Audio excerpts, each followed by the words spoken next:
កត្តាទាំងនេះនឹងជួយឲ្យផ្កាចន្ទទីបងប្អូនឆាប់លោទៅជាក្តឹបហើយក្តឹបឆាប់ចេញបានច្រើនដែលកត្តាទី1ហ្នឹងគឺកត្តាប្រើប្រាស់បរនឲ្យបានត្រឹមត្រូវឲ្យទាន់ពេលវេលាទី2គឺកត្តាការពារតទៅនឹងអាកាសធាតុប្រែប្រួលភ្លាមឬក៏ប្រែប្រួលខ្លាំងតទៅនឹងបញ្ហាដូចជាមេឃក្តៅខ្លាំងជួបឡើងចុះត្រជាក់មាននាំមកនៅជាមួយនឹងសន្សើមធ្លាក់ខ្យល់ហើយកត្តាទី3គឺកត្តាសត្វល្អិតដូចជាពពួកស្មៅចៃសទ្រីបស្រឹងអញ្ចឹងបងប្អូនត្រូវសង្កេតមើលកត្តាទាំងអស់ហ្នឹងដើម្បីការពារហើយនឹងបំពន់ដើម្បីឲ្យផ្កាចន្ទទីរបស់យើងឆាប់ទម្លាក់ទៅជាក្តឹបហើយក្តឹបចេញបានច្រើនអត់សូវជួបបញ្ហា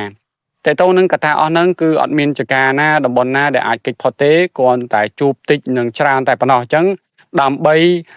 ឆែកដឹងថាតើចការបងប្អូនមានជួបកត្តាអីបងប្អូនត្រូវសង្កេតមើលផ្កាចន្ទទីបងប្អូនហើយនឹងសង្កេតទៅមើលអាកាសធាតុនៅក្នុងតំបន់ចន្ទទីបងប្អូនដើម្បីឲ្យយើងប្រើប្រាស់ឈុតបំពន់ប្រើប្រាស់ជីថ្នាំទៅត្រឹមត្រូវចំគោលដៅទទួលបានប្រសិទ្ធភាពខ្ពស់អញ្ចឹងសម្រាប់វីដេអូនេះខ្ញុំសូមចែករំលែកជូនតែប៉ុណ្្នឹងសម្រាប់បងប្អូនដែលមានចម្ងល់អាច comment សួរនាំនៅខ្ញុំនៅក្នុងវីដេអូនេះបានខ្ញុំនឹងឆ្លើយតបជូនជួបគ្នានៅវីដេអូក្រោយ